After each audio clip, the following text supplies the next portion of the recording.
नमस्कार दोस्तों, अथर्ववेद में आपका बहुत बहुत स्वागत है। आज हम पढ़ने वाले हैं अथर्ववेद के सूक्त नंबर 12 देवता, ध्यावा, पृथ्वी, अंतरिक्ष के बारे में। तो चलिए शुरू करते हैं। ध्यावा और पृथ्वी के मध्य विस्तृत अंतरिक्ष विद्यमान है। इन तीनों लोकों के अधिपति देव क्रमशः अग्नि, वायु और सूर्य है। ये अद्भुत एवं महापुरुषों द्वारा प्रशंसित विष्णु ब्रह्मांड में व्याप्त आकाश, लोक एवं लोकाधिपति है। मुझ विचारकर्ता के दीक्षा नियमों के कारण संतप्त होने पर संतप्त हो। तात्पर्य यह है कि जिस प्रकार मैं अपने शत्रु के विनाश हेतु तत्पर हूँ, उसी प्रकार ये देव भी उसके हिंसक बने। हे देवो, मेरा यह वचन सुनो। तुम सब यज्ञ के योग्य हो। भरद्वाज मुनि मेरी अभिलाषा पूर्ति के लिए शास्त्र पाठ कर रहे हैं। जो शत्रु मेरे सन्मार्गगामी मन को कष्ट पहुंचाता है, वहाँ मेरे द्वारा किए गए जादू टोने के पास में बंधकर मृत्यु रूपी दुर्गति को प्राप्त हो। हे सोमरस के पीने से संतुष्ट मन वाले इंद्र, मेरे द्वारा कहे गए वाक्य को सुनो। मैं शत्रुओं के द्वारा किए गए उपकारों से दुखी मन के द्वारा तुम्हें बार बार बुला रहा हूँ, जो मेरे मन को इस प्रकार दुखी कर रहे हैं। मैं उन शत्रुओं को उसी प्रकार काटता हूँ जिस प्रकार कुल्हाड़ी वृक्ष को काटती है।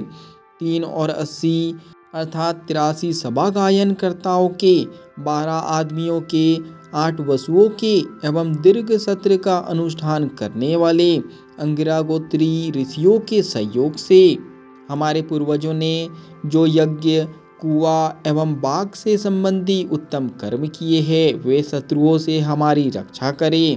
हम उपकार करने वाले शत्रु को जादू टोने रूपी देवता के क्रोध के द्वारा अपने वश में करते हैं।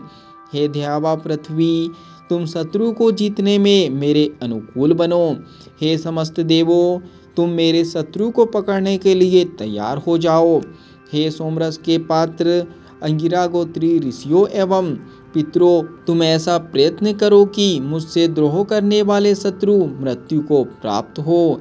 हे मरुदो, जो शत्रु अपने आप को हमसे अधिक शक्तिशाली मानता है अथवा जो हमारे द्वारा किए जाने वाले मंत्र संबंधी कर्म की निंदा करता है, उसके लिए संतापकारी आयुध बाधक हो।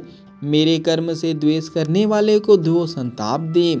हे शत्रु, तेरे 7 प्राणों अर्थात आँख, नाक, कान और मुंह के 7 छिद्रों को तथा तेरे कंठ की 8 धमनियों को मैं अपने मंत्र संबंधी अभिचार कर्म के द्वारा काटता हूँ। छिन्न अंगों वाला तू यमराज के घर जा। तेरे जलाने के लिए अग्नि दूत के समान आ रही है। इसके बाद तेरे शव को सजाया जाएगा। हे शत्रु, मैं जलती हुई अग्नि में तेरे कटे हुए चरणों के साथ तेरे पैरों की धूल फेंकता हूँ। अग्नि तेरे शरीर में प्रवेश करके तेरे सारे अंगों में फैल जाए, तेरी वाणी और प्राण भी समाप्त हो जाए। यहाँ पर सूक्त नंबर 12 समाप्त होता है। आज के लिए इतना ही। धन्यवाद। मिलते हैं अगले सूक्त में।